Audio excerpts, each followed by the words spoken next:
Bonjour à tous. Bonjour.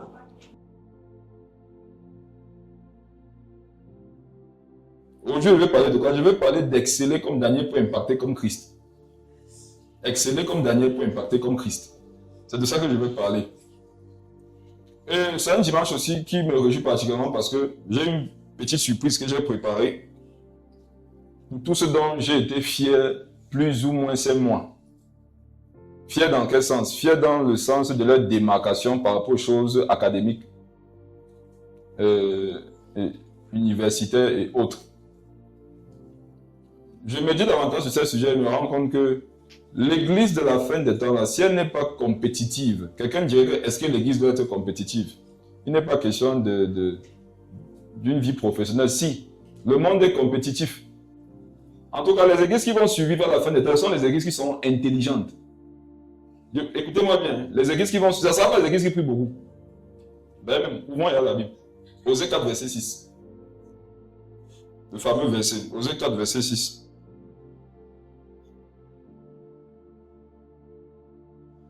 Osée 4, verset 6. Osée 4, verset 6, oui, allons-y. Mon peuple est détruit parce qu'il lui manque la connaissance.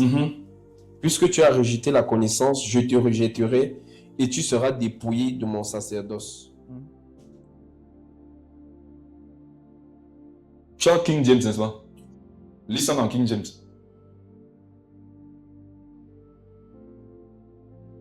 Mon peuple est détruit par manque de connaissance. Voilà.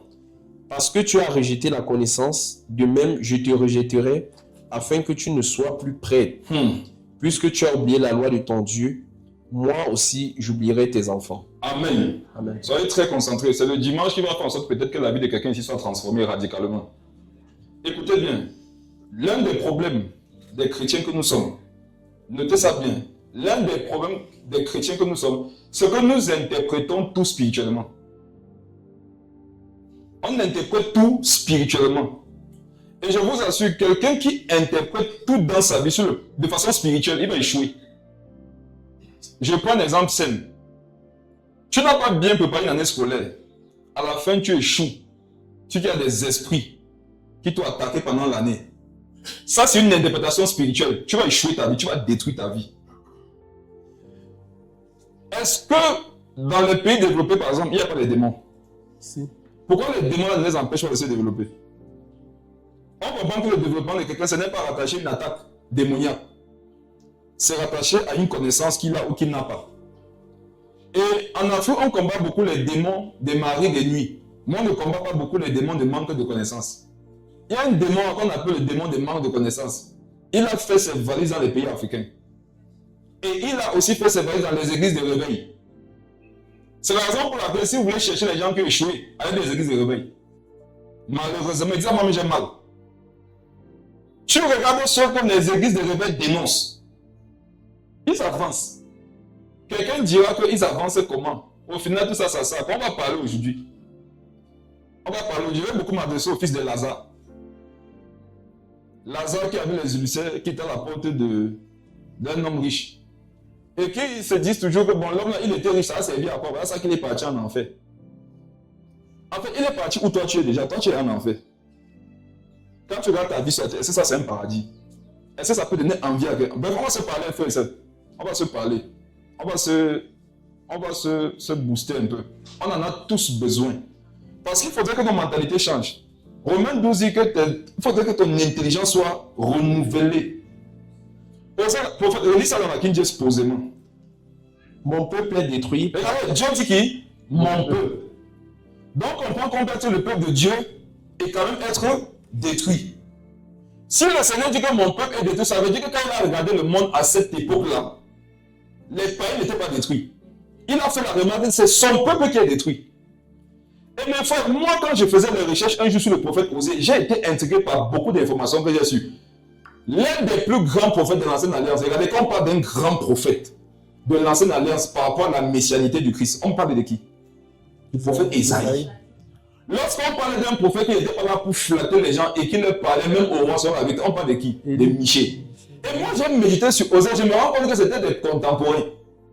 Le prophète Esaïe, le prophète Michée, le prophète Osée, ils ont vécu à la même période. Ça veut dire que quand tu partais en Israël, si tu voulais avoir du juste spirituel, il y en avait. Ce n'était pas la dimension des prophètes qu'il n'y avait pas. Et Ésaïe, c'est l'un des plus grands prophètes. Pourquoi? Parce qu'il a le plus prophétisé sur le Christ. Comment savoir que quelqu'un c'est un grand prophète? Il parle beaucoup de Jésus. Amen. Ces prophéties amènent les gens à Jésus. Voilà comment on connaît un grand prophète. Donc, Michel n'avait pas peur des rois. Ésaïe avait vu le Christ, il en a parlé. Osa avait vu le côté de la connaissance. Les trois étaient en Israël. Mais Dieu, quand même, cette période-là, dit que mon peuple périt. Donc, la puissance d'une église n'est pas rattachée à la puissance d'un pasteur, du prophète, de l'apôtre, du docteur, de l'évangile. Ce n'est pas rattaché à ça. C'est rattaché à autre chose. Mon peuple périt faute de connaissance. Donc, je peux être le peuple de Dieu, mais je manque de connaissance. Il ne se pose pas un problème de prière. Non, quelle leçon on a dit, mon peuple périt faute de prière. Mon peuple périt faute de jeûne. Mon peuple périt faute de retraite spirituelle. Mon peuple périt faute de quoi? Dieu sait que le problème de son peuple, non? C'est une connaissance. C'est la connaissance. Et quiconque n'aime pas la connaissance, la prophétie qui est sur ta vie, c'est que tu vas être détruit. Donc, s'il y a quelqu'un ici, tu as toujours voulu prophétiser, mais tu dis que Dieu ne te parle pas, cherche un frère, non? Qui n'aime pas la connaissance. Dis-lui que sa vie va être détruite. Tu vas prophétiser en vrai. Parce que l'autre là, ça ne va pas rater. Donc, mon peuple, retenez bien qu'à cette époque-là, il y a les grands hommes de Dieu. Amen. En Israël. Des autres nations même viennent là-bas trouver les choses spirituelles. Mon peuple périt faute de connaissance. Parce que tu as rejeté la loi, de même je te rejetterai. Afin que, lis la suite là. Afin que tu ne sois plus prêt. Lis ça fort, prophète. Afin que tu ne sois plus prêt. Une dernière fois. Afin que tu ne sois plus prêt. Afin que tu ne sois plus prêt. Afin que tu ne sois plus prêt. Donc, si je rejette la connaissance, je ne suis pas un prêtre. Donc, quand Dieu disait qu'il a établi son peuple comme un peuple de sacrificateurs et de prêtres, il parlait de quoi? D'un peuple qui aura la connaissance. On n'a pas le temps pour ça, mais quand tu vas chercher de quelle connaissance il s'agit, ce n'est pas la connaissance que moi nous croyons. Ce n'est pas la connaissance des versets bibliques. Ce n'est pas ça ici. Parce que pour faire partie du peuple de Dieu, il faut déjà avoir la connaissance quand même des versets. Non? Mais c'est à ceux qui ont la connaissance des versets qui dit que vous manquez de connaissances. Ça veut dire qu'il parle d'autres connaissances. Ce sont toutes les autres connaissances qui ne sont pas les connaissances de la foi. C'est la raison pour laquelle si toute la connaissance que tu cherches chaque jour dans ta vie, c'est la connaissance des choses de Dieu, tu es déséquilibré. Et ta vie va être détruite. C'est la raison pour laquelle c'est la plupart de ceux qui sont trop dans les foi, qui ont un style de vie qui ne donne pas envie de se convertir. Et méfiez-vous avec la séduction selon laquelle le message de l'évangile, c'est le message de la croix. Est-ce que vous avez bien compris ce qu'on appelle le message de la croix? Amen. Quelqu'un dirait que le message de l'évangile, c'est l'évangile de la croix. Mais est-ce qu'on a compris ce qu'est le message de la croix? Le message de la croix, ce n'est pas venir dire chaque dimanche que Jésus est mort, enseveli, ressuscité, il est parti au ciel. Non, hein. Quand Jésus est mort sur la croix, l'une des raisons pour lesquelles il est mort, c'était pourquoi? Pour devenir pauvre, non? Avant que nous soyons riches. Maintenant, si on croit en Osée 4, verset 6, on se rend compte que obtenir par exemple certaines richesses, ça appartient d'une connaissance. Non? Donc, l'œuvre de la croix, quand Jésus disait qu'il s'est fait pauvre afin que nous devenions riches, c'était mourir afin que nous ayons des connaissances qui vont nous permettre de parvenir à certaines richesses. Donc, ce n'est pas parce que je sais que Jésus est mort sur la croix. Il s'est fait pauvre afin qu'il devienne riche, qu'il va devenir riche. La pauvre qui est dans le verset ici. Qui ne sait pas que Christ a été dépouillé afin que nous soyons revêtus ici? Qui ne sait pas que Christ s'est fait pauvre afin que nous devenions riches? Maintenant, regarde ta vie, est-ce que tu vois les formes de richesse se manifester? Ça veut dire qu'il ne suffit pas d'avoir la connaissance selon laquelle Jésus-Christ est pauvre, s'est fait pauvre à la croix, pour que nous devenions riches. Il y a le principe qui est caché derrière l'obtention que moi je dois chercher. Jésus a ouvert la voie. Maintenant, c'est par la connaissance qu'on trouve le chemin pour parvenir au résultat.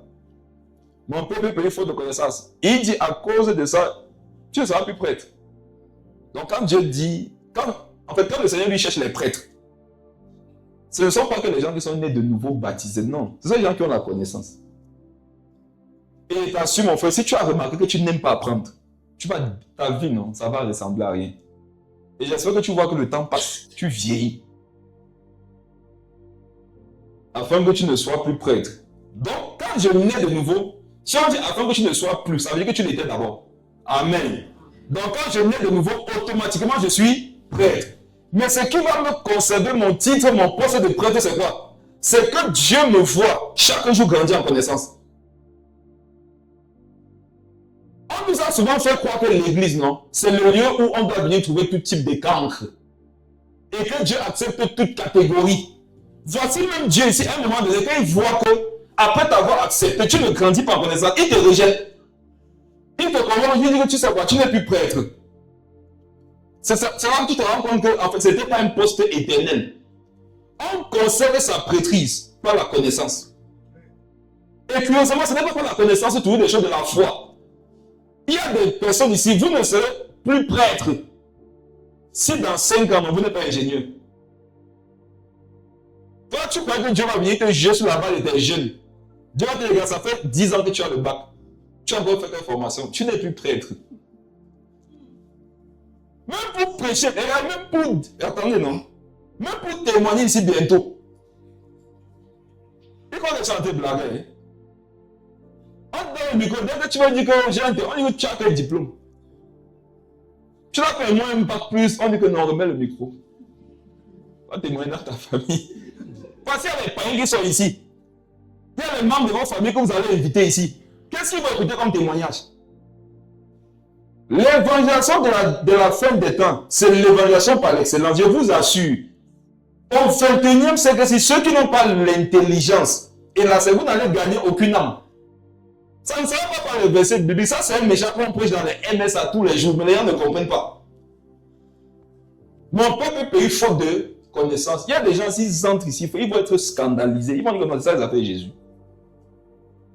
C'est ça les affaires de Jésus. Et laissez-moi vous dire que dans la vie, si on marche par catégorie, même dans l'église, laissez vos affaires dehors, on est tous frères, c'est vrai. Mais il y a des proximités, non, qui s'établissent naturellement en fonction de ce que chacun fait dans la vie. Le pasteur Simplice est dans l'industrie de l'habit, de couture, broderie et tout. Supposons qu'il y a quelqu'un ici qui ouvre une mercerie.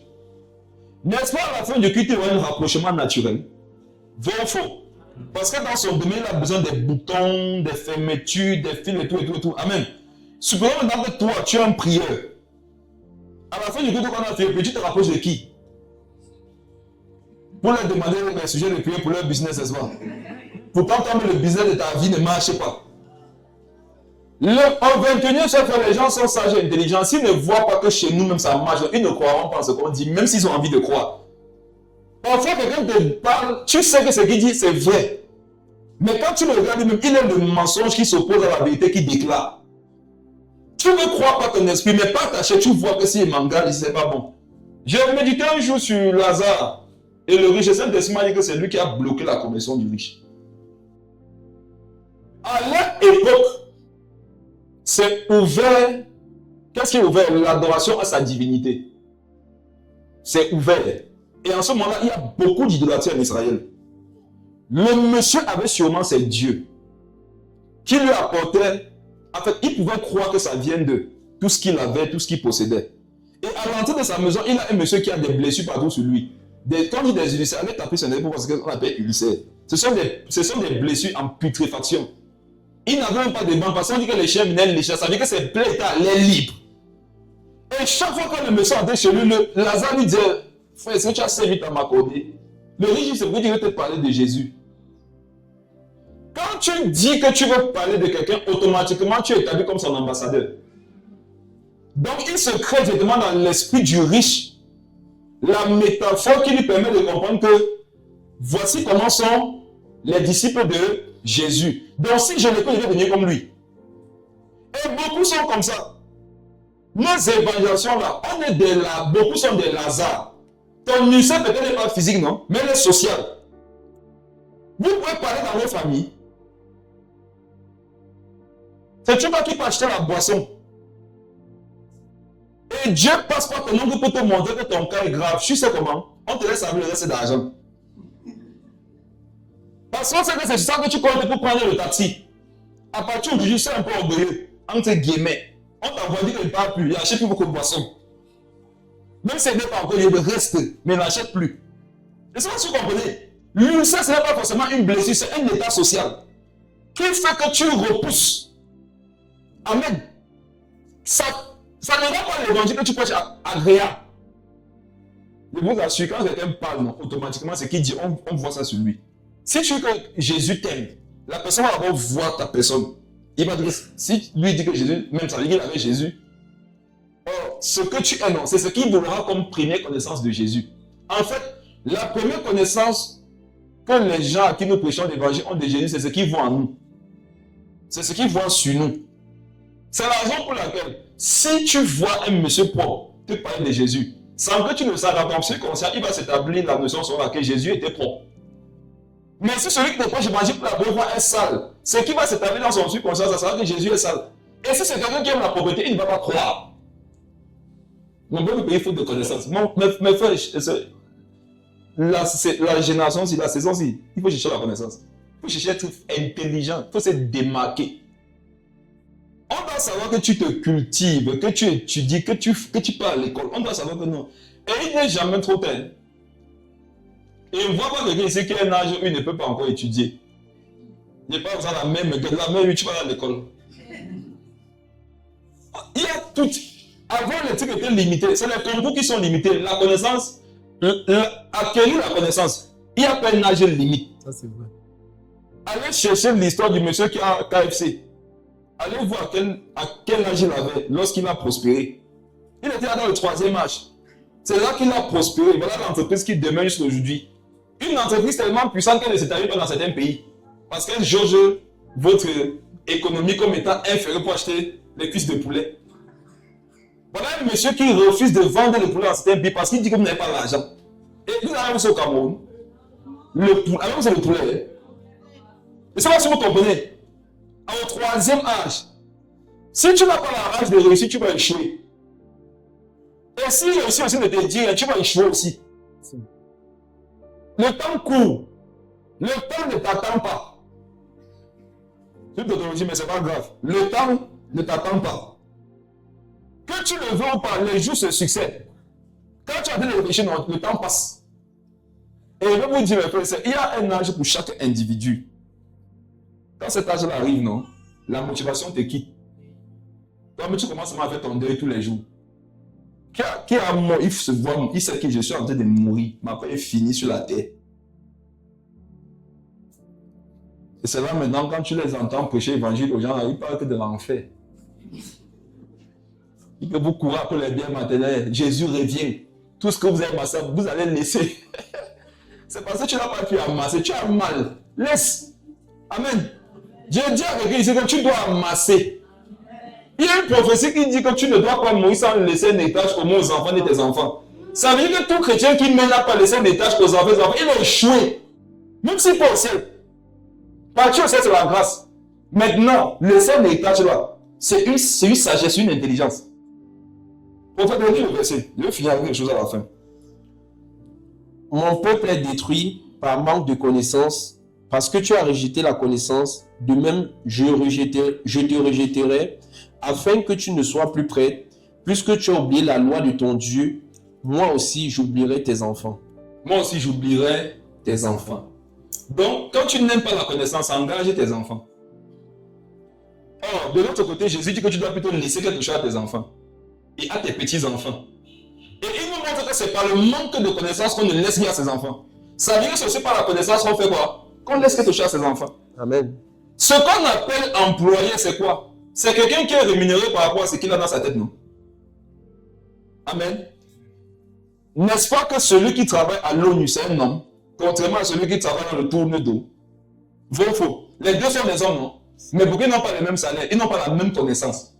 Il y a des informations et des connaissances que celui qui travaille à l'ONU a, que celui qui lave les assiettes au tourne-dos n'a pas. Je suis pas en train de dire à quelqu'un ici que si tu laves les assiettes de tourne-dos, ce n'est pas un métier. C'est un métier, non? Mais Jésus ne lavait pas les assiettes au tourne-dos. Réfléchis encore. Allez, il y a aussi une image qui a donné aux gens d'être dans une forme de fausse humilité. On dit que Jésus était charpentier, non? J'ai fait les recherches dessus. Allez fouiller. Ce qu'on appelle charpentier à leur époque-là, ce n'est pas menuisier. Allez faire les recherches.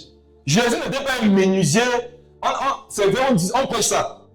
Mais quand tu vas fouiller, c'est un ingénieur. C'était la construction. Maintenant, le bois, dans son domaine, le bois intervenait beaucoup plus. C'est la raison pour laquelle on disait à tort, ou bien par but, qu'il est menuisier, charpentier. Charpentier, allez fouiller. La Bible n'a pas été écrite en français. Quand tu fous, tu t'en vas. Jésus avait fréquenté, c'était un grand ingénieur. Jésus se connaissait dans le bas. C'est pour ça qu'il a dit que, si vous avez remarqué dans ses enseignements, parenthèse, le métier de quelqu'un influence beaucoup ses enseignements. Si vous avez remarqué quand le Seigneur enseignait, il y avait beaucoup la notion de construction, de maison, de fondation, de bois. C'était son métier. Il prêchait avec son métier. Je te pose une question, tu prêches avec un métier. Prêcher comme Jésus, c'est prêcher sur la base de son métier. Pourquoi? Parce que le but de Dieu, lorsqu'il te donne un métier, c'est que tu prêches par la connaissance que tu as de ton métier. Parce que tout ça, ce sont des analogies. Un métier, c'est un prétexte pour annoncer Christ. Donc, quelqu'un qui a un métier, non, il peut adapter l'évangile à son métier. Et vu qu'il travaille quelque part, il passera donc par le métier pour impacter ses collègues. Je prends un exemple très simple. Tu es un enseignant, non? Ça veut dire que tu vas travailler dans une école.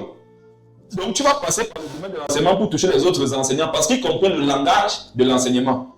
Tu es médecin, tu travailles à l'hôpital, tu pourras facilement toucher les autres médecins parce que tu as la capacité d'adapter l'évangile à la médecine qu'ils comprennent. Or, qu'est-ce que nous on fait? Quel que soit le corps du métier, quelqu'un passe seulement bombarde, boum.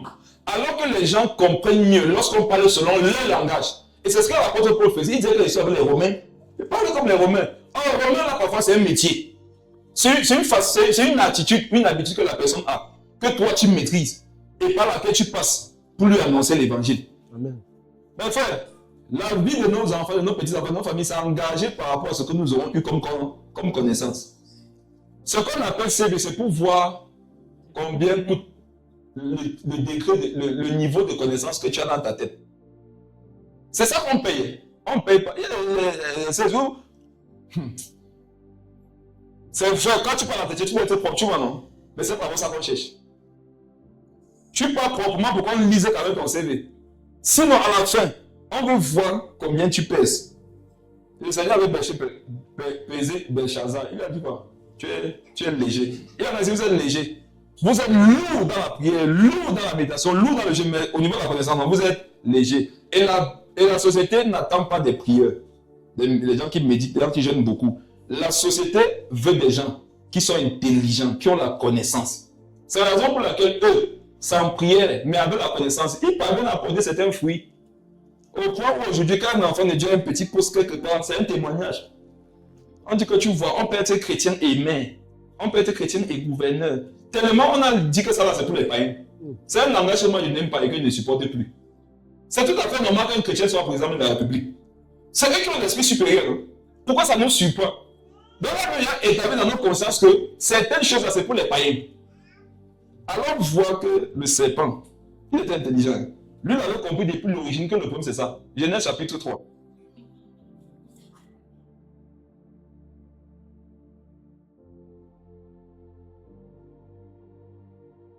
Genèse chapitre 3. Verset. Quand Ève a dit au serpent, Dieu a donné comme commandement que nous ne mangions pas le fruit, l'arbre de la connaissance du bien et du mal. Regarde bien ce qu'il dit à partir du verset 4. Verset 4. Alors le serpent dit à la femme, vous ne mourrez point.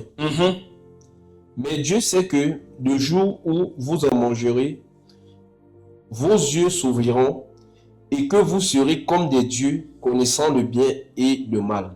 Amen. Amen. J'aimerais préciser quelque chose ici. Je vais vous délivrer des dessins animés, des films d'Hollywood. Il ne s'est jamais passé en Éden une scène selon laquelle il y avait un arbre, non? Amen. Amen. Amen. Avec les fruits sur ça. La pomme. Et elle est venue, elle a cueilli. Elle a croqué. Ah, c'est bon, hein. Elle est partie de l'autre part. Elle a appelé le soso. Il dit qu'on est nu. C'est pas ce qui s'est passé. Hein? C'est pas ce qui s'est passé. Ce que Dieu avait interdit, c'est que Adam et Ève se rapprochent d'un arbre qui parlait. Un arbre qui donnait des connaissances. Un arbre qui instruisait. C'est pour ça qu'on appelait l'arbre de la connaissance du bien et du mal. Ça veut dire que si tu te rapprochais de cet arbre, manger son fruit, c'était t'asseoir pour qu'il te parle. C'était comme ça qu'on mangeait. Et aujourd'hui, l'arbre auquel nous devons manger, c'est qui? C'est Christ. Qui ici, toi, Jésus, le con? Recevoir les instructions de l'arbre, Christ, c'est quoi? C'est aller à lui, non? Et recevoir la connaissance. Donc, quand elle a pris son fruit, elle a commencé à le consommer. C'était des connaissances. Maintenant, qui a remarqué qu'elle a mangé avant Adam? On est ensemble. Entre Ève et Adam, qui a mangé avant? On comprend par là que Ève a eu des connaissances avant Adam. Autre chose, quand vous méditez avec profondeur, combien de temps séparait le fait qu'elle ait mangé du temps pendant lequel lui il a mangé? Qui a la durée? Mais dans le dessin animé là, non? Dès qu'elle mange, on ne sait pas dire pour lui. Je peux vous dire une chose. Le degré de connaissance que cet arbre avait à communiquer était trop élevé pour que ça se passe en quelques jours. C'est mon avis. Ce n'est pas une doctrine. Moi, je crois que le temps qui a séparé les deux là, dans chacun son tour de manger, c'était un bon moment. Parce que cet arbre avait, on dit, Dieu interdit une connaissance. Tu passes une connaissance que tu vas avoir en 2 jours. C'est pas que tu ne mangeras pas. Non, c'était bon. Au fur et à mesure qu'elle était instruite sur cette connaissance interdite, ses yeux s'ouvraient. De la même façon que toi, on peut ouvrir ton intelligence sur certaines choses. Tu te retrouves ailleurs. Amen. Donc quand elle part voir Adam là, il y a une maîtresse. Qui a donc remarqué pourquoi, qui comprend comment ça commence pourquoi aujourd'hui là? Prends un homme de 10 ans, une fille de 10 ans, ce n'est pas la même personne. Ce n'est pas son égal. La femme a une longueur d'avance. Si vous étudiez la masculinité et la féminité, les féminines là, elles ont une longueur d'avance. Les scientifiques disent que pour que dans un mariage, ce soit équilibré, il faudrait que les gars soient de 10 ans. Allez lire, 10 ans pour qu'il y ait un équilibre. Même souvent on dit ça là, la petite fille là, elle dirige le père. Parce qu'il y a des connaissances que naturellement les femmes ont. On ne sait pas combien de temps Adam avait passé dans le jardin sans elle. Sûrement beaucoup de temps aussi. Il n'a jamais touché. Dès qu'on l'a créé, pas parler avec le diable. Elle va prendre le truc, le fruit, elle mange. Tu vas pas perdre une femme pour avoir perdu qui? Amen. C'est pour ça que quand une femme avoir peur du diable, elle dit que ça, se connaît même. Tu vas dire que le diable, maman. Le diable, quand un homme voit le diable, il a peur, mais quand le diable voit la famille, tremble. Une femme qui est spirituelle, c'est une femme qui est très dangereuse. Amen. Le diable savait que pour détruire quelqu'un, c'est soit lui donner une mauvaise connaissance, Genèse 3, soit le priver de connaissance.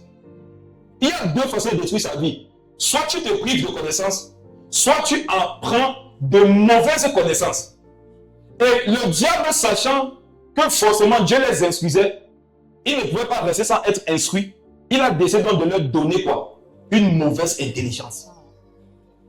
Donc tu n'échoues pas souvent parce que tu n'as pas de connaissances, hein, mais parce que tu as de mauvaises connaissances. Fais un peu un bilan dans les connaissances que tu as aujourd'hui. Quelles sont les connaissances qui ne t'aident pas? Je suis sûr que dans le jardin d'Éden, il y avait les mathématiques, les fonctions qu'on a vues en première là. Parce que c'est une connaissance, non? Ça t'a empêché de dormir. Tu as fait les courbes. Après, on te lance dans la société que trace le loyer avec tes courbes. Tu n'arrives pas. Il y a des connaissances que vous devez enlever de vos têtes. Ça prend l'espace pour rien. Il y a des connaissances que vous devez commencer à mettre. Parce que ce sont ces connaissances-là qui seront utiles pour vous. Quand tu auras ta vie, quels sont tes besoins? Quand tu as détecté tes besoins, tu dois chercher des connaissances qui répondent à tes besoins. Donc le diable savait que détruire quelqu'un, c'est de mauvaises connaissances. Alors, si vous avez remarqué la société, ça rend à ce que non. On est de mauvaises connaissances. On est de mauvaises. Il a dit la connaissance qui est partagée aujourd'hui, c'est la mauvaise connaissance. Wow. Il y a combien qui, vous savez qu'on peut compter les réelles musiques chrétiennes, non? Qui peut compter les musiques païennes? N'est-ce pas que si tu te concentres, tu peux finir tous les films chrétiens en un mois qui existent? Qui peut regarder tous les films païens? Seulement nous, non, pas seulement les films qui étaient tournés avant 1950. Seulement au Cameroun. Si on te donne 100 ans, tu n'auras pas fini d'écouter. Un tiers du contenu d'Internet, c'est la pornographie. D'après les statistiques, non? S'il y a 3 vidéos sur Internet, une vidéo c'est la pornographie. S'il y a 6, 2 c'est la pornographie. Oh, sur Internet, il y a des milliards et des milliards de vidéos. Donc on voit qu'il y a une connaissance, non, interdite qui est facile d'accès aujourd'hui. Donc si tu n'as pas la volonté d'aller dans le domaine de la connaissance, toi-même écarter les mauvaises, d'aller pour fouiller la bonne connaissance, tu ne vas pas la trouver. Parfois, aujourd'hui, tu es en train de chercher la bonne connaissance, on t'envoie d'autres choses. Satan s'est arrangé, c'est comme même Internet soit bien sponsorisé par les mauvaises maisons. Un jour, j'étais en train de méditer sur quoi? C'est 1 Corinthiens 12:9. Par rapport à, si je ne me trompe pas du verset, ma grâce te suffit. Quand ma puissance a compris maintenant ta faiblesse. Et ça te lit l'article, après, boum, proposition d'une vidéo pornographique. Et que tu as plus de 18 ans, clique ici. On a envoyé ça à qui? Levez les mains, gardez les mains. Qui avait cliqué? Amen. Plus de 18 ans, clique ici.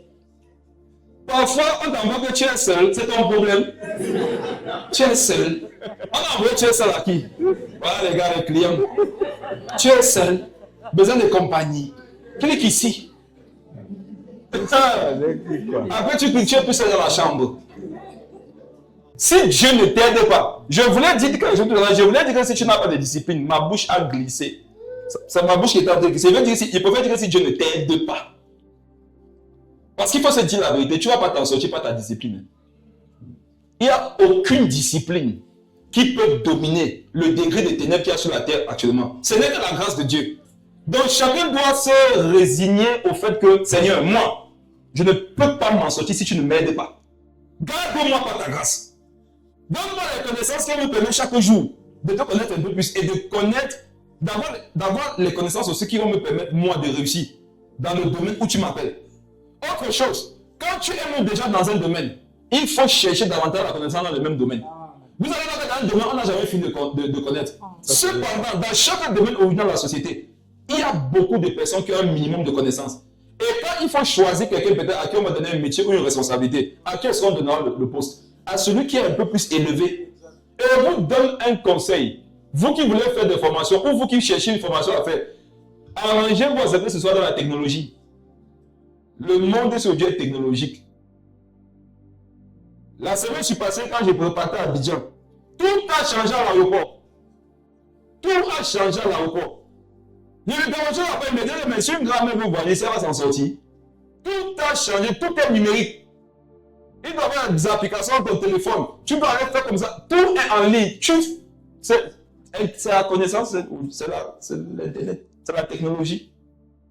Toutes les applications que vous avez dans vos téléphones, tous les logiciels que vous avez dans vos ordinateurs ont intégré quoi? L'intelligence artificielle par exemple. Pourquoi? Parce que même les concepteurs de toutes ces grandes applications, grands logiciels savent que s'ils n'intègrent pas l'intelligence artificielle, ils ne seront plus compétitifs. Ne partez pas faire la formation que vous voyez l'intelligence artificielle en train de prendre. Allez plutôt faire des formations dans lesquelles vous allez diriger l'intelligence artificielle afin de faire ce que vous voulez. Toi, tu peux avoir fait des formations pour être pilote d'hélicoptère, alors qu'il y a le drone. Tu peux avoir fait des formations avec des caméramans dans l'espace, alors qu'il y a des drones. Les drones sont venus, ils ont mis le pilote d'hélicoptère et le caméraman au chômage. Aujourd'hui, tu vas se tuer sur la terre comme ça. Tu décolles, ça part, après ça revient. Waouh! Donc si tu veux faire une formation, non? Va te faire former là-bas. Tu seras pilote en même temps et caméraman. Alors que tu n'as jamais été donné une code d'aviation. Amen. Faites-vous former. Allez dire à vos parents que leurs métiers là sont obsolètes. Dis à ta mère qui vend les bananes qu'elle doit avoir l'Android. Bientôt, elle va seulement livrer la banane. Qui va encore partir au marché? Ça va passer chez nous, on perd encore le temps. Hein. Seulement là-bas en Côte d'Ivoire, là, il y a des gens qui partent plus au marché. Ils restent, ils font leur course chez eux. Il y a des personnes, des entreprises qui sont là pour ça. Ils ont des personnes avec des motos, les gens même qui sont là disponibles. L'application, là, dès que tu fais tes courses, il dit même le cube de 50, le monsieur fait les courses, il vient. Et sur ta facture, on augmente peut-être 1500. Attendez, vous voyez qui, par exemple, aller louer en Fundi. Le taxi, les turbulences, avec la sonorité, les embouteillages, la transversion, tout ce casse-tête-là. Alors qu'il y a quelqu'un qui peut faire ça pour lui donner 1000 fois. Amen. Mais toi, tu veux te former dans un métier où on ne va pas t'envoyer. Il faut te faire envoyer. Il faut dire qu'actuellement, qui sont ceux à qui on donne le travail? Il y a rien qui dit, moi, c'est pas ce que j'aime. Qui t'a dit qu'on fait ce qu'on aime dans la vie? On ne paye pas le loyer avec ce qu'on aime. On paye le loyer, c'est qui paye.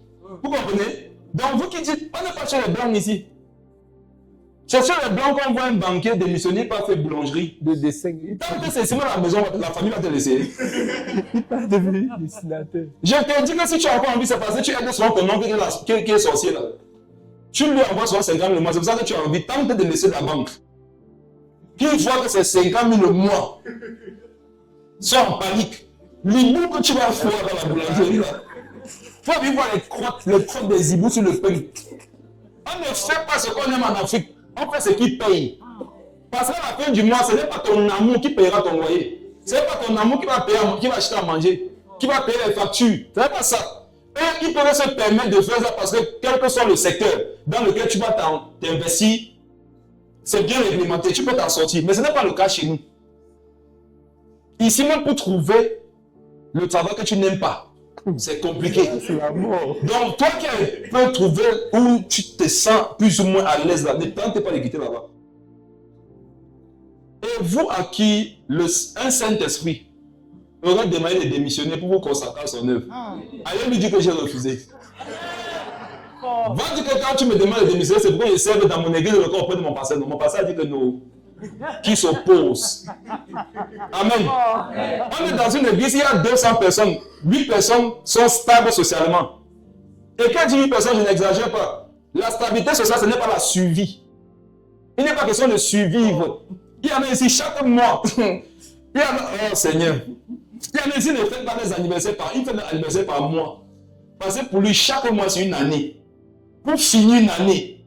C'est comme ça qu'il a fini un mois. Donc chaque 30 il fait son anniversaire. Donc il y a 8 personnes qui sont stables. Maintenant, parmi les 8, il y a encore un 8e qui veut dire que Dieu ne te parle plus jamais. Qui parle aux autres, pas à toi. Parce que le besoin n'est pas que au niveau des dons spirituels. Le besoin, je vais vous dire, il est surtout matériel. Je vais vous montrer les versets. Qui était connecté à la prière de 2 heures samedi? Je vous demande encore pardon. Hein. Apparemment, les gens disent que vous avez mal parlé. Je n'avais même pas trouvé moi parler. Si vous avez écouté la trentaine, ce n'était pas moi. Si ce n'est que moi, je ne vais pas parler. C'est Dieu qui parlait. C'était pour réveiller certains. Et j'ai constaté que ce sont tous les gens des autres nations qui sont bénis. Ce sont tous les gens qui sont à côté de toi. Ils sont en train de dire que c'est quoi tout. Parce que moi, je dis qu'il faut se réveiller. C'est qu'on ne va pas s'en sortir. Et vous savez ce que je dis, c'est la vérité. Pourquoi? Parce que quand vous êtes chez vous, là, vous connaissez vos réalités. Vous savez comment vous êtes mal à l'aise. Avançons, frère. Prenons un passage. Dans le diable, c'est que s'il veut te détruire, non? C'est au niveau de la connaissance. Le péché, c'est autre chose. Ce n'est même pas la première chose qu'il a utilisée. C'est la connaissance. Un type de connaissance. Daniel. Avant Daniel, s'il te plaît, prenons 1 Timothée 2.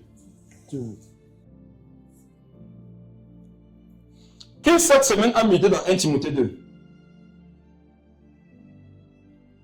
Est-ce qu'il y a quelqu'un ici qui a médité dans 1 Timothée 2 cette semaine? Qui a lu? Toi. Ok, Dieu vient de me dire que celui qui a médité dans 1 Timothée 2 va être très prospère. Sur le plan matériel.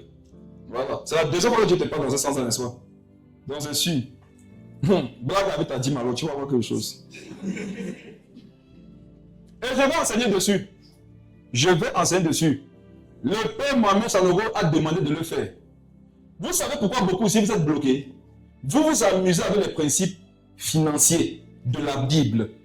Dîme, offrande, prémisse, holocauste, sacrifice. Les 5 qui sont cités dans Deutéronome là. C'est pour ça qu'elle va vous comprendre. Ne pensez pas que la connaissance que vous pensez avoir là est venue vous aider. C'est venu manifester votre cupidité. En fait, il va parler dessus un jour. 1 Timothée 2. Si tu as perdu le verset 3 à 4. Cela est bon et agréable devant Dieu, notre Sauveur, qui veut que tous les hommes soient sauvés et parviennent à la connaissance de la vérité. Il faut que tous les hommes Soient sauvés. et Parviennent à la connaissance de la vérité. donc être sauvé, c'est une chose. Amen. Parvenir à la connaissance de la vérité, c'est autre chose. Tu peux être bien sauvé, mais vivre dans le mensonge. Hein. Parvenir à la connaissance de la vérité, alors qu'ils sont sauvés. Ce sont ceux qui sont sauvés, mais qui n'ont pas la connaissance de certaines vérités qui doivent transformer leur vie et la vie de ceux qui sont autour d'eux. Moi, c'est mon plus gros défi actuellement. Hein. Que mon nom, pas moi. Quand Dieu veut élever quelqu'un, il n'élève pas la personne, il élève son nom. Je travaille à ce que Dieu élève mon nom. Parce que tout ce qui vient après là, qui doit bénéficier de ta grâce, ça dépend de où tu auras travaillé à ce que ton nom soit établi. Toi, tu veux seulement que ton nom soit dans le livre de vie, c'est là le cas. Tu comprends, Dieu ton voisin de ton nom, il y a dans le livre de vie. Maintenant, ça doit être élevé. Parce que pour que le nom d'autres personnes soit aussi inscrit dans le livre de vie, il faut que toi, dont le nom est déjà inscrit dans le livre de vie, sur la terre, soit élevé. Et c'est pas ça qu'on comprend. Nos noms doivent être élevés. Quand Jésus a fini, la Bible dit que son nom a été élevé au-dessus des cieux. C'est son but. Et il nous a fait asseoir dans les lieux célestes en Christ avec lui. Donc quand tu deviens enfant de Dieu, un principe qui s'en rattache et une volonté de Dieu qui est établie sur toi, c'est que tu sois élevé. Et ça se fait par quoi? Par la connaissance. Il y en a ici, si vous avez des idées, non, lancez-les, même si vous n'avez jamais vu ça. Innovez. Tu es pas obligé de faire ce qu'on a à faire. Et vous qui voulez toujours voyager, il n'y a pas besoin de voyager. Mais je vais vous dire une chose. Ceux qui voyagent, moi je le crois, il y a une dimension. Vous pourrez facilement être moyen. Quand tu voyages, tu peux facilement être moyen. Mais dis qu'être élevé, c'est difficile en Europe et en Amérique. Tout est bien établi là-bas. Tout est organisé. Ça veut dire que tu passes seulement, tu entres dans le système. Pour être établi au-dessus de l'élite là, non, pour être membre de l'élite, c'est compliqué. Allez leur demander tout ce que vos gens là qui ont voyagé font. S'ils ne continuent pas les études à fond, pour avoir quand même un poste sérieux, ils font quoi? Ils sont dans les supermarchés, font le call center. Nounou, lavent les vieux gens. Tu disais que moi, d'après Lévitique 18, tu ne dois pas découvrir la nudité de quelqu'un. Tu pars maintenant en Europe, la vie t'enseigne. Tu dis que bon, comme ils sont vieux, ils ont besoin d'aide. Non, non, ils ont besoin d'aide, ils sont habillés. Amen. D'ailleurs, les versets que tu commences à comprendre que la pauvreté te tape. Or, en Afrique, il y a beaucoup d'opportunités. Il y a plus d'opportunités de devenir riche en Afrique qu'en Europe. Qu'en Amérique, vous dites la vérité. Là-bas, tout est à faire. Mais si vous voyez que rien n'est encore fait, non? Si rien n'est encore fait, ça veut dire qu'il y a beaucoup à faire. C'est la raison aussi pour laquelle être intelligent, c'est de partir là-bas pour chercher une connaissance, chercher des ressources et revenir ici pour investir. Il y a beaucoup de choses à faire ici. Ce n'est pas parce que tu es au Cameroun que ça ne donne pas. C'est parce que tu n'as pas la connaissance du domaine dans lequel Dieu veut te bénir. Dieu bénit l'œuvre de nos mains. Quand Dieu veut bénir quelqu'un, il cherche une chose que tu es en train de faire, c'est ça qui bénit. Amen. Si tu es en train de ne rien faire, Dieu va bénir quoi? Si tu es en train de te former dans aucun domaine, qu'est-ce que Dieu va bénir? Dieu bénit les formations et les compétences. Il bénit les efforts, il bénit le travail. Donc, qui veut que tous les hommes soient sauvés et parviennent à la connaissance de la vérité. Je peux être sauvé, mais je n'ai pas la connaissance des vérités par lesquelles Dieu avait prévu passer pour que mon nom soit élevé. Et je vais vous dire une chose, frère et soeur. Qu'on ne se mente pas. Avoir un nom élevé, c'est bien. Vous comprenez? C'est une bonne chose. C'est bien. C'est bien, hein? Nous, on suivi, c'est manière les gens qui vivent. Arrêtez de survivre. Arrêtez d'attendre les nouvelles pour balader sur ça. C'est pas vraiment qu'on t'attend. Tu ne vas pas payer le loyer avec les commentaires, avec les remarques. Parvenir à la connaissance du salut, c'est une chose. Parvenir au salut, c'est une chose. Parvenir dans la connaissance de la vérité, c'est autre chose. Et vous dites, frères et sœurs, vous n'aimez pas plus le ciel que les chrétiens qui ont les noms élevés. Vous comprenez? Si vous aimiez plus le ciel qu'eux, vos noms seraient plus élevés que le leur. Quelqu'un dira que c'est comme ça qu'on mesure ça, c'est aussi comme ça. Je te pose une question, on mesure ça comment?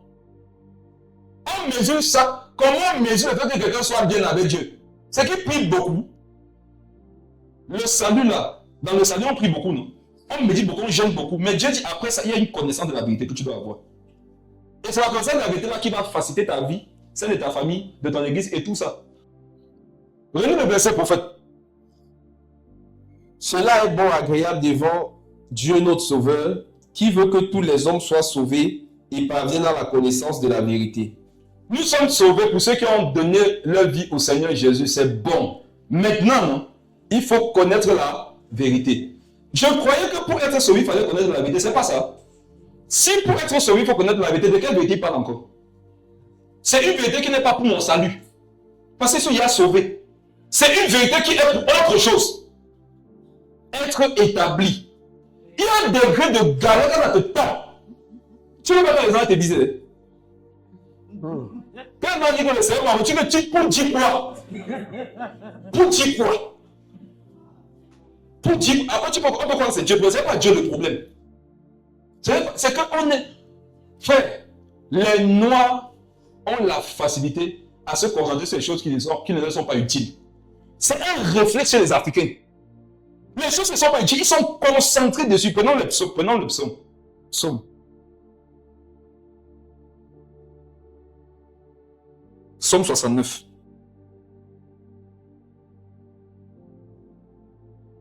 Verset 13.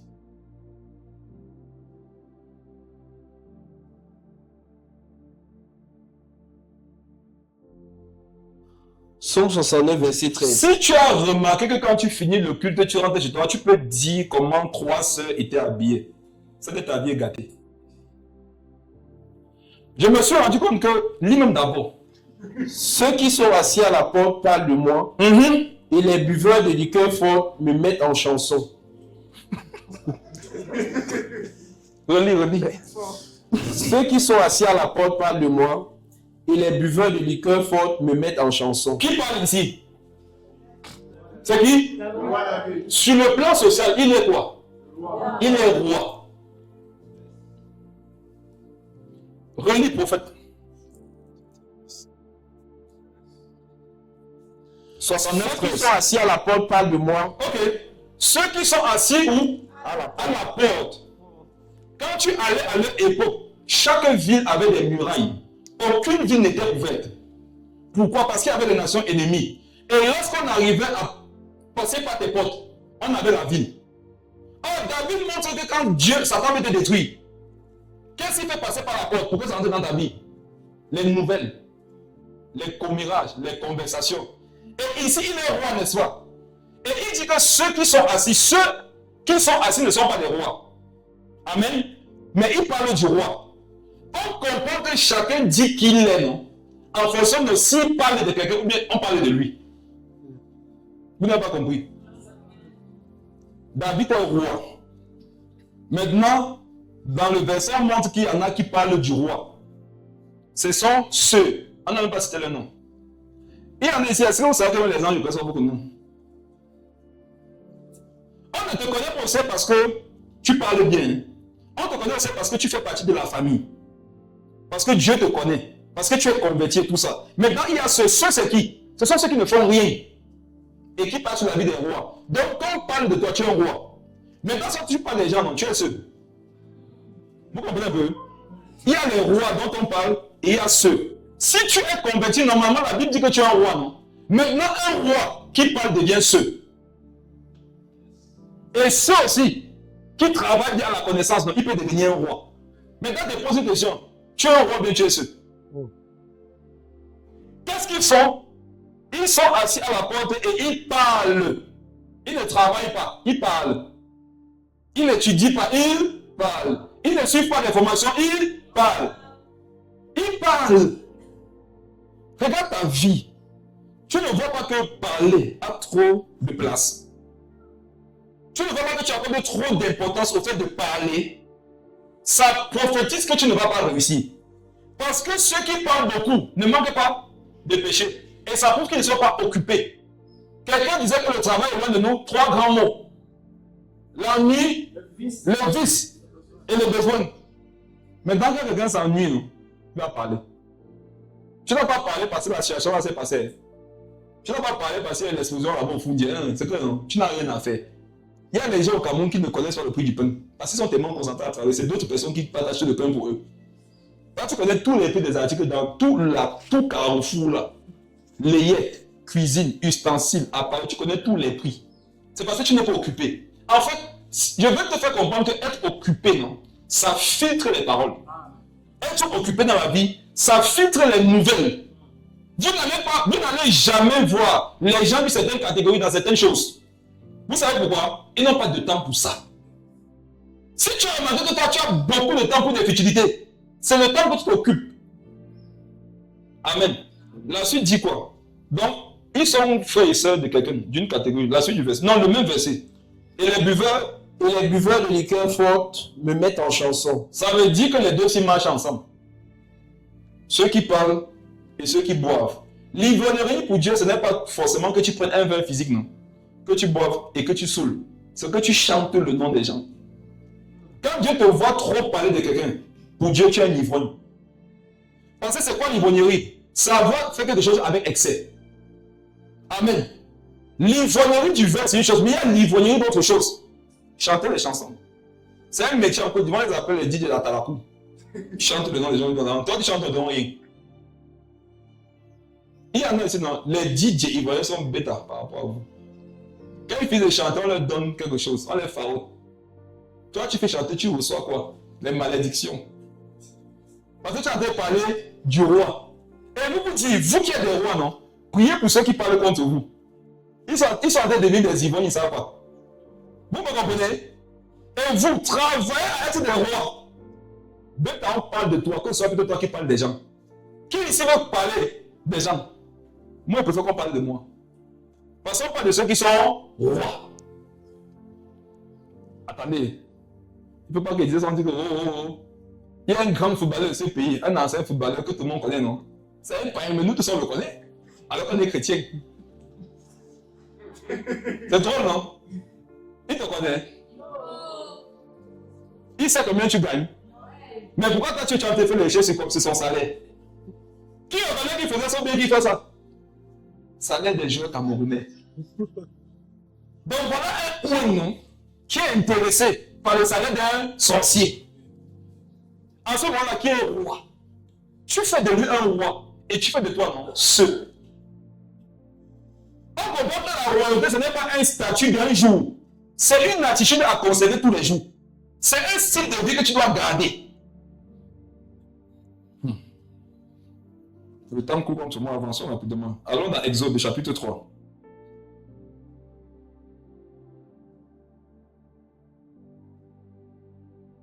Verset 22. Exode 3, verset 22. Chaque femme demandera à sa voisine et à celle qui demeure dans sa maison des vases d'argent, des vases d'or et des vêtements que vous mettrez sur vos fils et vos filles, et vous dépouillerez les Égyptiens. Reprends s'il te plaît. Chaque femme demandera à sa voisine et à celle qui demeure dans sa maison des vases d'argent, des vases d'or et des vêtements que vous mettrez sur vos fils et vos filles, et vous dépouillerez les Égyptiens. Ce n'est pas une métaphore. C'était pas une métaphore. Il y a non pas plus. Il y a non pas aussi ici de l'hyperbole. C'est comme vous voyez là. Il y a regardez, en Égypte. Chaque femme demandera à sa voisine. Le Seigneur prépare la sortie de son peuple d'Égypte. Et l'une des dernières instructions qu'il donne, c'est que demande à ta voisine quoi? Des vases D'or, d'argent d'or et d'or. et les vêtements. Et des vêtements que vous mettrez sur vos fils et vos filles. Donc, Ils avaient atteint un niveau de puissance qui faisait que tu pouvais demander à quelqu'un, tu as un vase d'or là-bas. Tu peux m'aider avec un vase d'or. Amen. Donc on s'apprête à fuir, non? Même en fuyant, on doit fuir d'une certaine façon. Vase d'argent. On va y arriver. Ils étaient en captivité, c'est-à-dire esclaves. Et on est sous la loi. Nous, on est parti sous la loi pour dire qu'il y a la croix. Oui, c'est bon. Mais voici ces personnes qui étaient sous la loi et esclaves.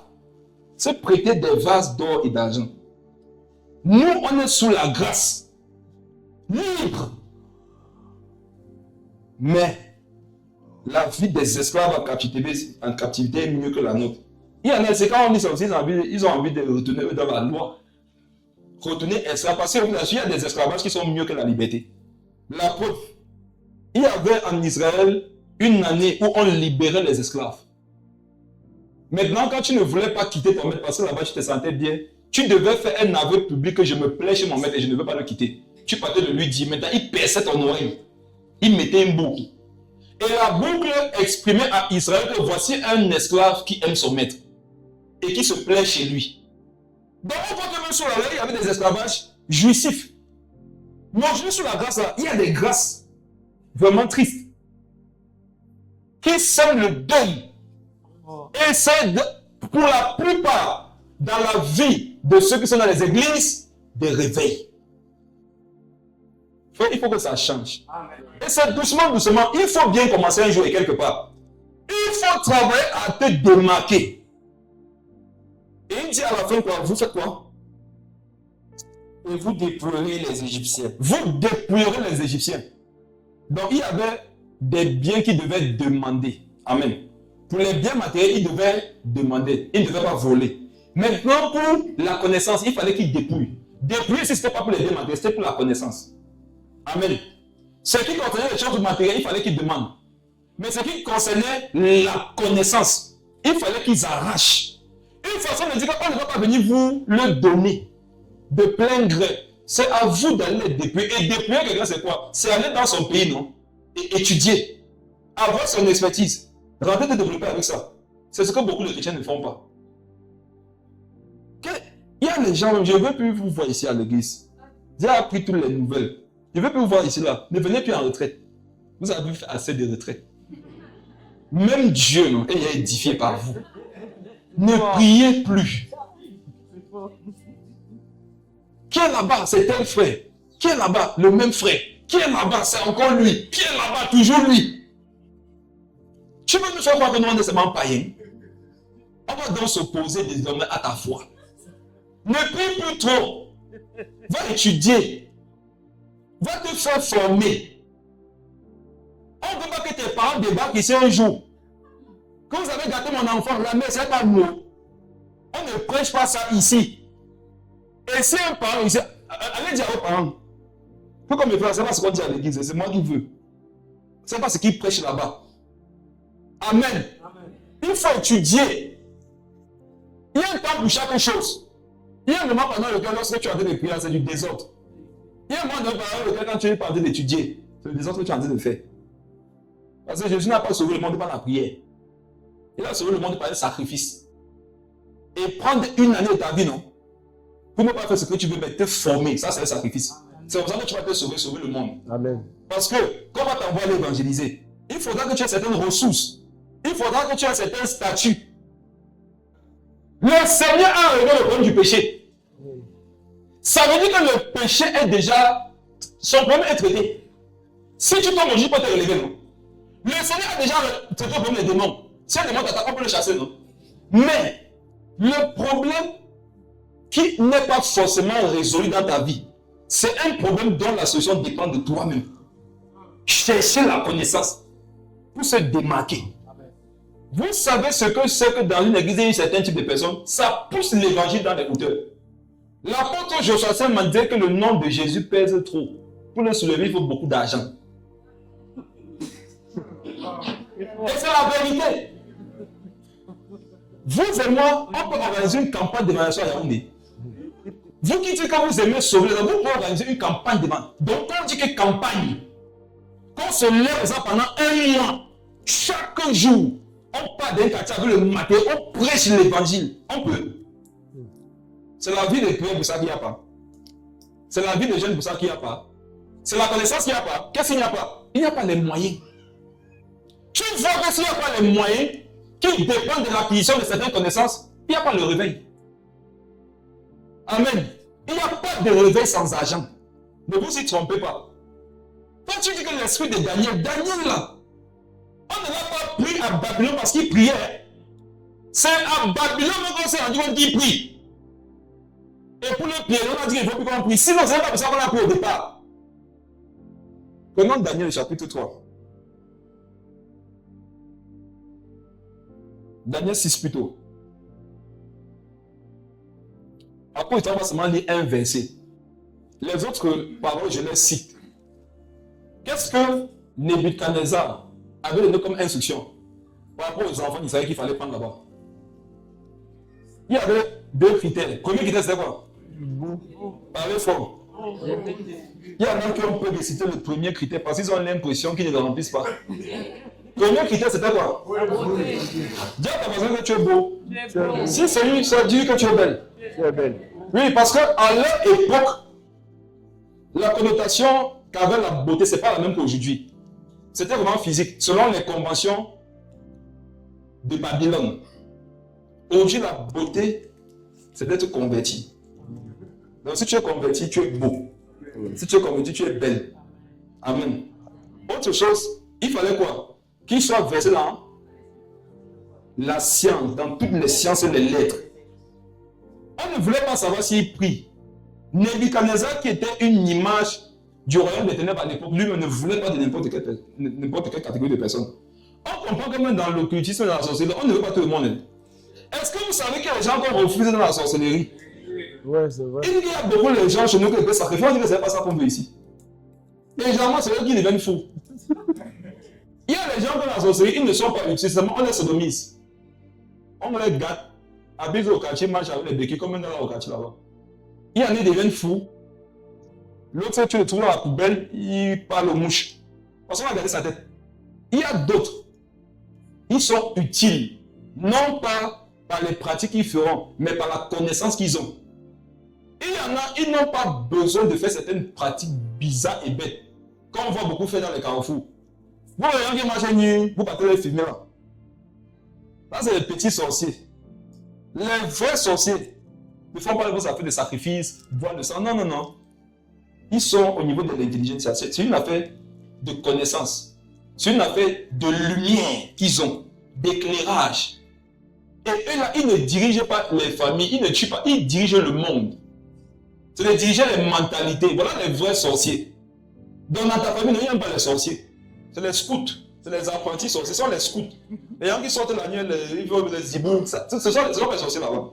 Donc quand sur la hiérarchie, tu n'arrives pas à les gérer, tu as un problème. On dit dans Daniel 3, nous sommes en Daniel 6, autant pour moi. Verset 3, qu'est-ce qu'on dit là-bas? Daniel surpassait les chefs et les satrapes parce qu'il y avait en lui un esprit supérieur et le roi pensait à l'établir sur tout le royaume. Ok, ça c'était une époque où on pensait seulement pour l'établir. On dit qu'il surpassait qui? Les chefs et les satrapes. Il ne surpassait pas que les chefs, il surpassait aussi les satrapes. Qui sur satrape? Dans la King James, on dit Daniel surpassait les présidents et les princes. Vous avez compris ça? Parce qu'un excellent esprit était en lui et le roi pensait à l'établir. Donc en fait, quand ils ont pris Daniel en captivité, il était sur le plan de la connaissance le plus puissant à Babylone. C'est juste qu'il n'était pas babylonien. On ne peut pas lui donner un certain poste. Comme dans certains pays encore aujourd'hui, si tu n'es pas du pays, si tu n'as pas la nationalité, on peut te donner un certain poste. Même si tu es le plus excellent. Daniel, on dit qu'il surpassait qui? Relis ça dans King James. Et Daniel surpassait les présidents et les princes. Le président des présidents, c'était Nebuchadnezzar lui-même. On est en train de nous dire là-bas que Daniel dépassait Nebuchadnezzar. Et maintenant, comme il était sous Nebuchadnezzar à cause des principes politiques, tout ce qu'il avait en lui était au bénéfice de Nebuchadnezzar et de Babylone. C'est ce que font les pays développés. Ils viennent en Afrique, ils prennent ceux qui ont le cerveau, qui ont un bon QI, ils les amènent là-bas chez eux. Vous étudiez. Et si vous avez remarqué, quand les gens n'ont pas étudié chez les Blancs là, on sélectionne l'élite. Ceux qui se démarquent, Dieu demande leur propose des postes. Dans C'est l'âge. pourquoi le pays reste stable. Maintenant, ceux qui sont des débrouillards, on les ramène dans le pays. C'est même pas qu'il y a pas de travail, il y en a un dit que non, tu n'es pas excellent. Et ça, parce que vous voyez. Donc, si toi, tu es excellent dans un domaine, ceux pour qui tu bosses, je parle de... Il y a 3 personnes pour lesquelles tu travailles. Ton entreprise, ta famille et ton église. Donc, quand tu es excellent, voilà 3 zones que tu vas impacter sans effort. Donc, au niveau de ton travail, domaine professionnel, au niveau de ta famille, au niveau de ton église. Et si tu es un peu plus puissant, au niveau de la nation. Et c'est à ça que chacun de nous doit travailler. On dit qu'il est surpassé. Si on dit que Daniel est surpassé, ça veut dire qu'il y a une comparaison qui a été faite, non? Est-ce que vous savez que Dieu nous compare? Parce que c'est chose qu'on n'aime pas prêcher à l'église, on est tous pareils, on n'est pas pareils ici. Il y en a ici sur le plan de payer le loyer. Là. Vous n'êtes pas utile. On n'est pas égaux. C'est la raison pour laquelle, il faut vous dire une vérité. Hein.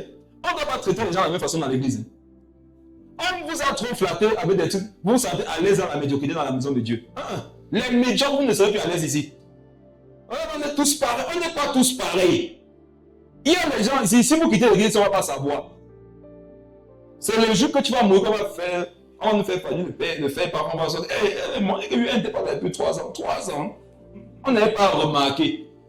Je disais sur le Zoom de la dernière fois que vous devez travailler à ce que si vous êtes absent, que ça se ressente. Vous comprenez? C'est une fausse humilité de dire que je ne suis pas indispensable à l'œuvre de Dieu. Tu dois être indispensable. Il faudrait que si tu n'es pas là, dans ton département, dans ton poste, on ressent que non, il y a quelqu'un qui n'est pas ici. Et ça va se comprendre. Pas que tu es là, tu es pas là, on ne sait pas. Il est surpassé, c'est-à-dire qu'il est dépassé. Tu dépasses qui en quoi? Il y en a ici, la seule chose que vous dépassez, c'est votre lit en taille. Vous devez chercher, non, à surpasser autre chose. Vous devez faire la concurrence. Vous voyez ce qu'on appelle la concurrence, la compétitivité, ça rend excellent. C'est bon de regarder souvent certains moments, non, que les gens de mon âge, la plupart des gens de mon âge, non, qu'est-ce qu'ils ont à réaliser? Qu'est-ce qu'ils ont à faire? Je sais comment tu prends les versets bibliques pour te convaincre que ton état là, ça n'est pas si grave que ça, c'est très grave. Ça, c'est le plus important. Pourquoi tu pleures quand personne ne te voit? Ce n'est pas le plus important, mais pourquoi tu pleures quand personne ne te voit? Ils ont le travail, mais le travail, ça passe. Pourquoi quand tu veux s'amuser, alors tu déprimes? Parce que tu n'as pas le travail. Comment dire par avouer que ton état là ne te plaît pas?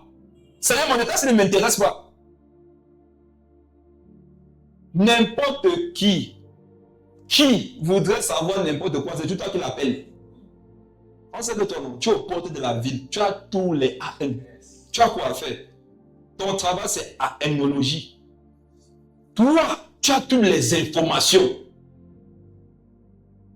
Il y en a pas comme ça, tellement le chômage vous a détruit.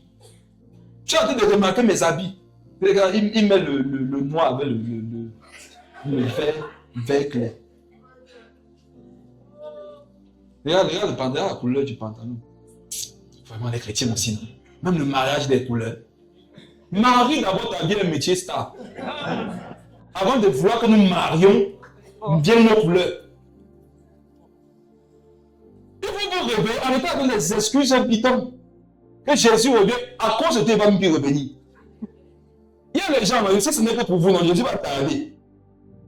Parce que l'excuse que tu fais de sa venue là, ça t'a rendu médiocre. Et il veut absolument te voir excellent avant de revenir.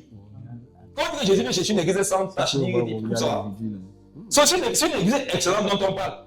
Donc, tant que l'église n'atteint pas un certain niveau d'excellence dans la sainteté, dans la stabilité sociale, dans l'amour fraternel, Jésus ne viendra pas.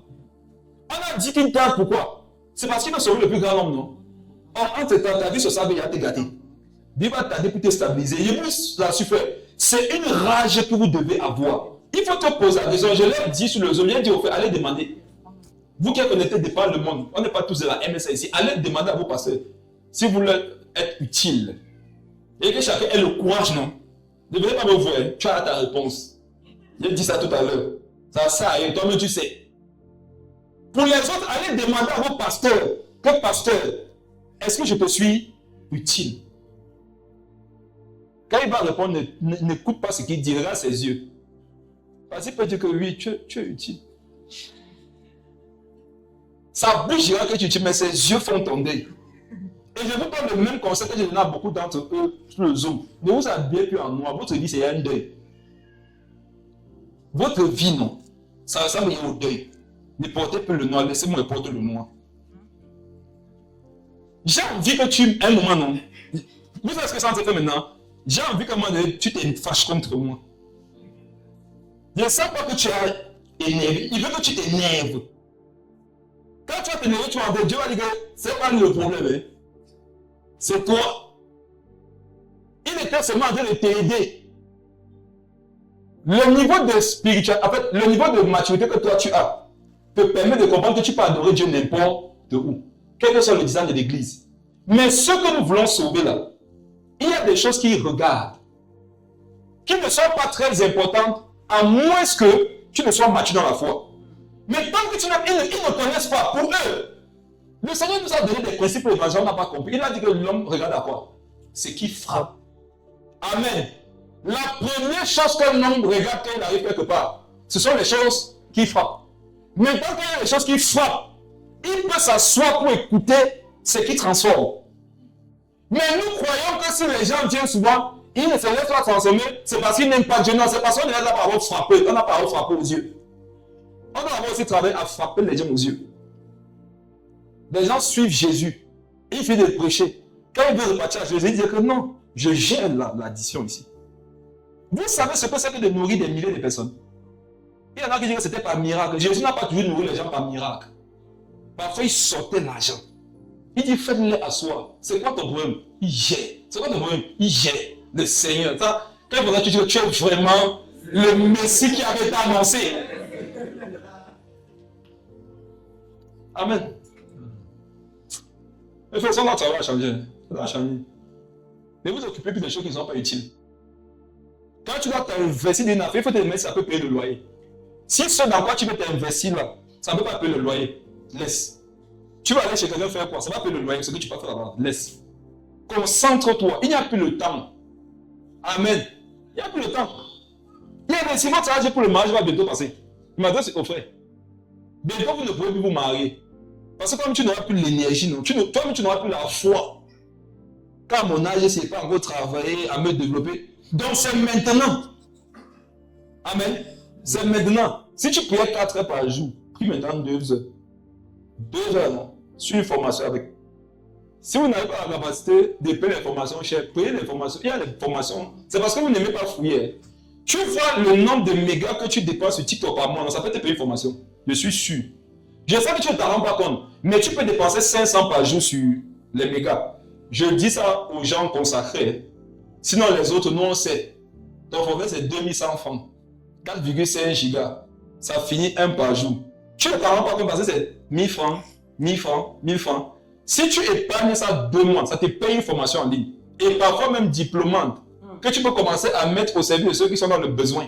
Et vous dites qu'aujourd'hui, c'est tout ce qui est technologie, montage vidéo, marketing, sécurité, tout ce que vous connaissez qui touche à la technologie là.